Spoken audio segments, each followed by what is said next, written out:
I have just some quick Red Cow Entertainment business we got to attend to. We were sent from That's on YouTube, patron of ours and fan, some new art of John Hunt with a Nintendo logo saying Macaroni and Cheese Professional and a Junt seal of quality. I'm not sure if we can use these in places, but if we maybe we'll find an opportunity. I do like them. This is from, I believe, his friend who did the new Junt's Cart logo. So this person does great work. Yeah, it does great work. We used it in the episode of Junt's Cart recently. Yeah, I got a lot of call outs. He also was kind enough to say he went to some comic book convention recently, and he got a cast photo of the Power Rangers signed by Walter Jones, the original Black Ranger. And he told him about BoxMac, and instead of getting it signed for him, he got it signed for Frankie. And Walter Jones wrote, "I love BoxMac," and they showed it to him on his handler or whatever showed it to him on a laptop for a few minutes. He's like, "I'm going to watch this. This looks funny as hell." That's funny. I remember I had a Power Rangers fan tape when I was a kid.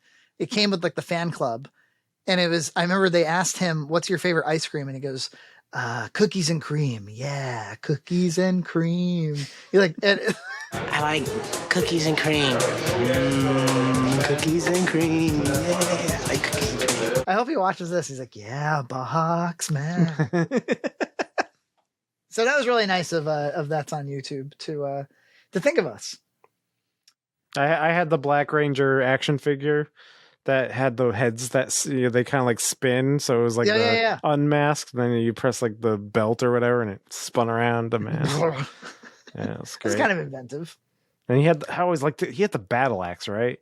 Yes, which also was a gun. That's fucking awesome. I did a quick analysis of the BoxMac database. We've done lots of those in the past, but somebody who was new to the Discord was asking about like what is sometimes we'll get like, so what is the best mac and cheese?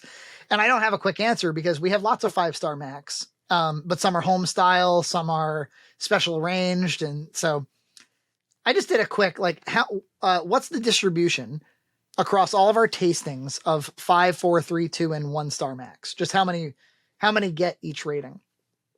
And the bell curve is pretty predictable. The majority is in the mediocre, and it's rare on the extremes. So we've done 549 tastings, and 7% of those are 5-star Macs. That's the lowest percentage. So the rarest form is 5-star. Can I ask you a question about that? Mm-hmm. So in the show, you guys don't say this is a 5-star Mac. No. So are you watching the episode, editing it, and putting it based on your reactions? Yeah. Okay. Yeah. It's Frankie's final interpretation of the way things went down. Interesting. If we're totally divided on it, like that doesn't really happen. Normally it's like, I kind of like it, I kind of don't. So that would be like a 3, you know? I'll interpret kind of our feedback. So then 19% are 4-star, 32% are 3-star. That's the highest distribution. Followed quickly by 29% are 2-star. So there's a lot of 2-star Macs. There's a lot of like, this isn't very good. Like almost a third. Oh, that's a lot of bad Macs sitting on the shelves, you know? Yeah. And then 13% are 1-star. So 7% are 5-star and 13% are 1-star. So there's more horrible Macs than there are amazing Macs. So that's the service that BoxMac brings to everyone. Yeah, I think that's pretty good. That's like, now we can help you find those 7%, right? Although if you were to cycle out all of the home styles, that would be an interesting new analysis. Right. Because that would probably make it even more rare. Good. We released a new Blu-ray, as we've been discussing, and in the past 2 weeks, I've sold 47 Blu-rays. Wow, that's pretty good. It's more than I expect in the fucking Blu-ray market for a small YouTube channel. Must a lot of boomers out there, I guess. Yeah, I mean, the people who appreciate it really appreciate it. That's what it comes down to. I have some people ask, like, do you farm that out? Is there like an outsource? No, we don't sell enough, as you can see. So I print it on an inkjet printer upstairs, and I burn it on my own burners.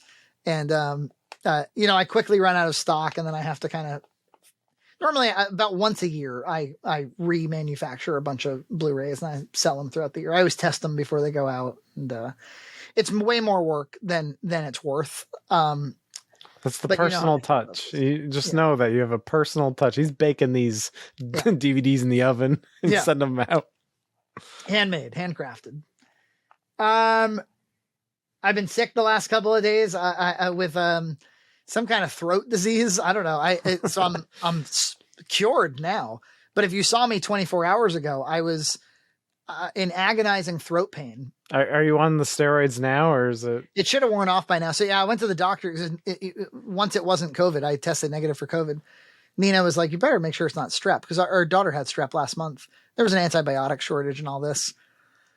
And so I go there and I tested negative for the bacterial stuff. And then they were like, "Yeah, we think it's a virus." And as far as why it's all like located in your, because I had like mucus, like being developed in my throat, not in the chest, not in the nose at all, and no cough. So just like just nothing but throat pain. Oh, they were like, "Yeah, I don't know. Viruses are weird. Who knows?" Lol. So like maybe, because I was thinking maybe it's like tonsillitis, because I still have my tonsils. Me too.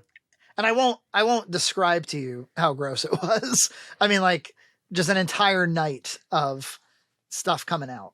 Oh. Just couldn't sleep.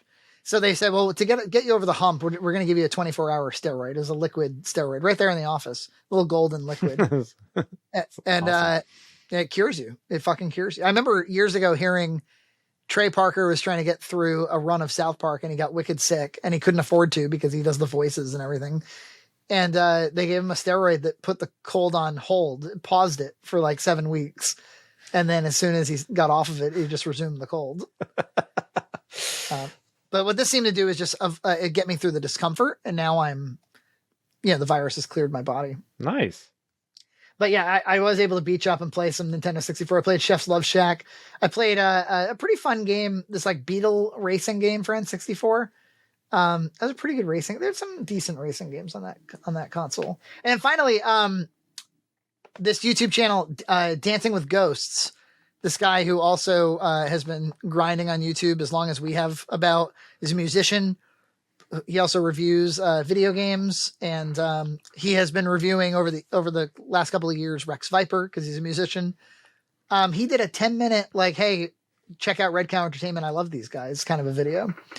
And it was super nice. And he could have been a lot more cynical with it. I mean, he really wasn't.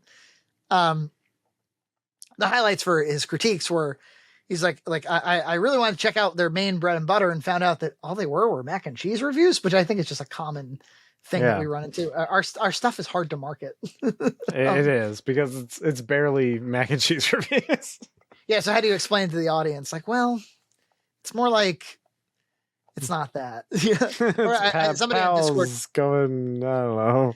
Somebody on Discord was like, it was a really hard sell for me because I was like, am I going to watch these guys who are a decade older than me review food? Like, this, not realizing it's a vessel for more conversation like the ones we're having here. And I think the comedy is turned way up on it too.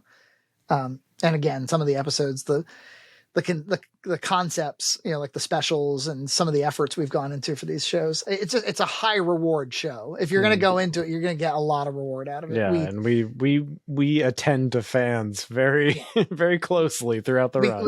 We perform analingus on every one of the people who watch. And they just don't know it. They just don't know that's the deal that they get. They get things for free. So yeah, Dancing with Ghosts. I think he should come pop on sometime. That would be fun. Yeah, you can stare into my pale blue eyes, and he's attracted to you. As a side note, EJ, I could swim in your pale blue eyes for days. So I think it was Dan Smith who said we should do a parody of We Don't Talk About Bruno, but about James Rolfe. Yeah, we don't talk about James Rolfe, but, and then we go into some topic about him at length. Didn't really want to talk about this, guys.